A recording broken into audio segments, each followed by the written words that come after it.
Watching to see. Authorities are responding to an ICE-involved shooting. 34th and Portland Avenue. Now we're walking along Portland Avenue toward East 33rd, and you're seeing people really trailing these law enforcement vehicles and throwing, again, snowballs and chunks of ice. Yeah, I mean, I'm pretty right-leaning, but seeing this is not what you need to do. It's not how to do it.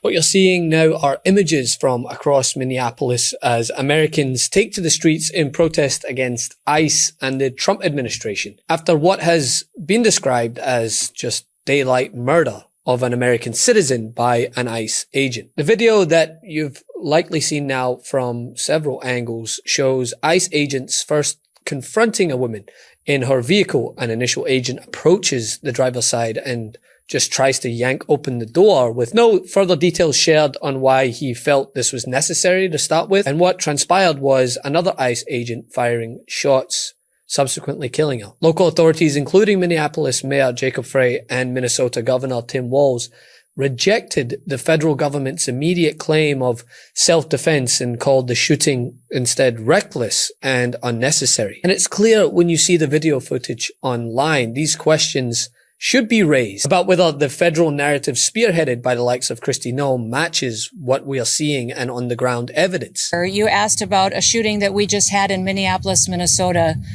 It was an act of domestic terrorism. What happened was our ICE officers were out in enforcement action. They got stuck in the snow because of the adverse weather that is in Minneapolis. They were attempting to push out their vehicle, and a woman attacked them and those surrounding them and attempted to run them over and ram them with her vehicle. An officer of ours acted quickly and defensively shot to protect himself and the people around him.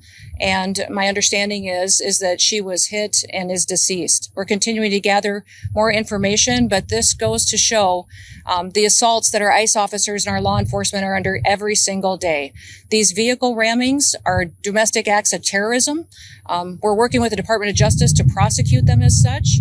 We will continue to protect our ICE officers. Yeah, I've seen the video several times as well. I've kind of gone through it frame by frame. I don't want to describe it because you can't see the entire scene play out. There's an area in front of the vehicle that is obscured by the vehicle itself, so we don't know 100% what happened during that incident.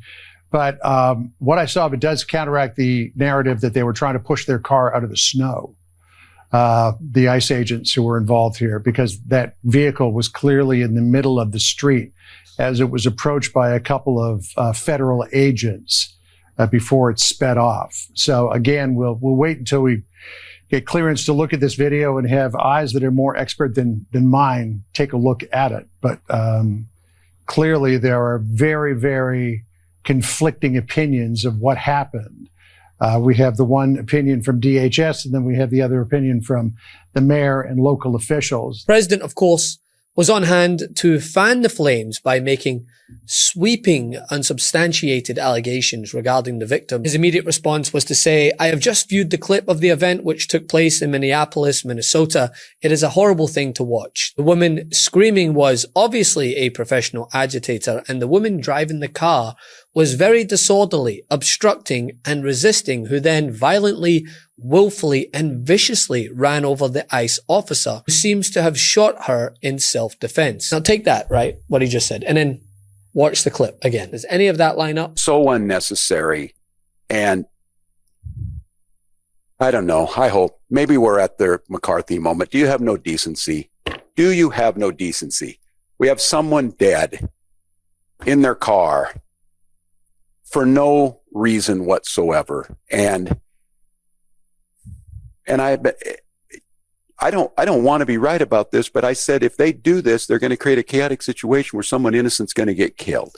And they did it. And now we hear more political rhetoric. Enough is enough. And so to Minnesotans, don't take the bait. Do not take the bait. Do not allow them to deploy federal troops into here. Do not allow them to invoke the Insurrection Act. Do not allow them to declare martial law. Do not allow them to lie about the security and the decency of this state.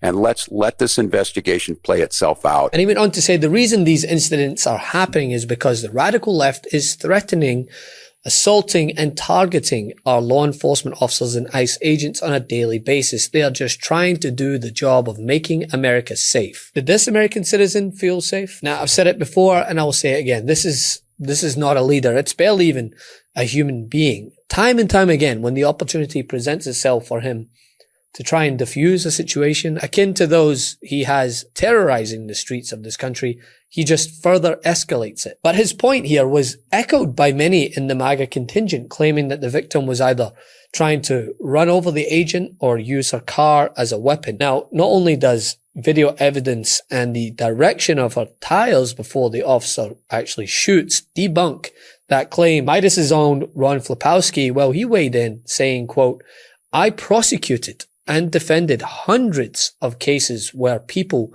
were alleged to have used vehicles as deadly weapons against police. This is not that." Kristi Noem claimed that the woman was attacking them. Again, that doesn't line up with what we're seeing on the video here. To ICE, get the fuck out of Minneapolis. Your stated reason for being in this city is to create some kind of safety, and you are doing exactly the opposite. Somebody is dead. That's on you. This was an agent recklessly using power that resulted in somebody dying. To the family, I'm so deeply sorry. We're going to be working towards justice as quickly as we possibly can right now. And justice is what we've all got to get. We're going to make sure that in this very difficult moment, we do not take the bait that these ICE agents are trying to create and that the federal government, to be clear, wants. People are going to want to exercise their First Amendment rights, but please do so safely and lawfully to ensure that we do not have any further tragedy in this city or destruction. We can show them the kind of courage, bravery, love, and compassion that makes Minneapolis.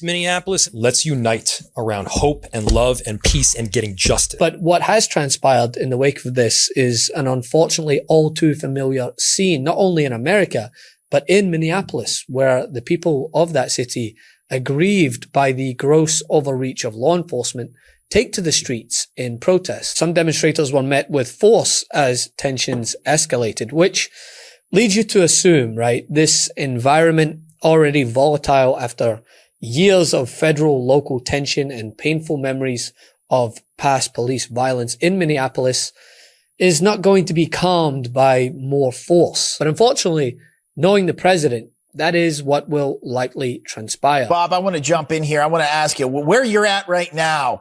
And we're seeing the images on the screen. There's that flag you were talking about being burned here. What kind of things are they shouting?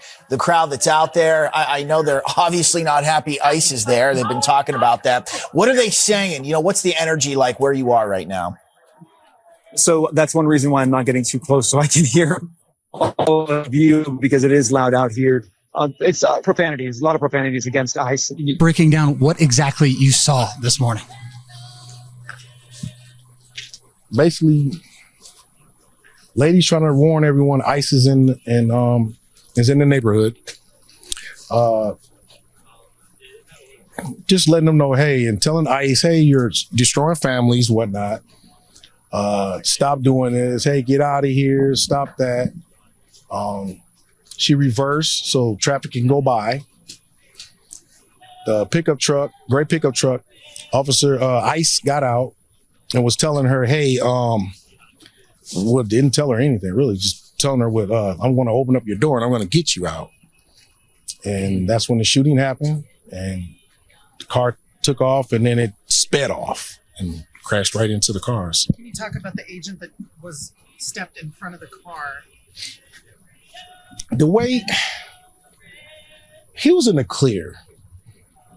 There was another one at the front part of the car on the driver's side. And there's one right there by the door that's opening, trying to get in the door. Then you have one that's in front of the car that was already coming from the side.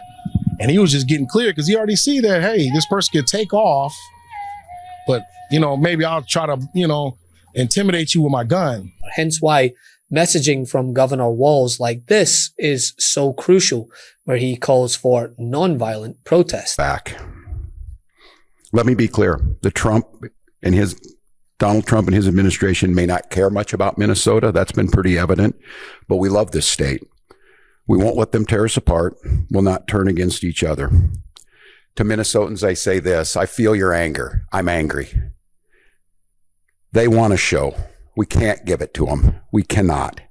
If you protest and express your First Amendment rights, please do so peacefully as you always do. We can't give them what they want. See, while communities nationwide are struggling with federal local tensions around public safety, immigration enforcement, and civil liberties being abused, the president, well, he continues to choose the most combative us versus them frame, which does nothing but cause more chaos, right? And he does it so that he can use it to be even more aggressive as he ramps up immigration enforcement, knowing full well that he can redirect the focus away from the countless areas that he's falling short on, away from his invasion of a sovereign state, risking American lives for more oil, away from the Epstein files, away from our ever so tanking economy. The president's insistence on framing protests as threats rather than civic expression is tactical because it only further intensifies polarization. The thing is, no amount of words can deflect from what our eyes can see quite clearly. Love this video? Support independent media and unlock exclusive content, ad-free videos, and custom emojis by becoming a paid member of our YouTube channel today. You can also gift memberships to others. Let's keep growing together.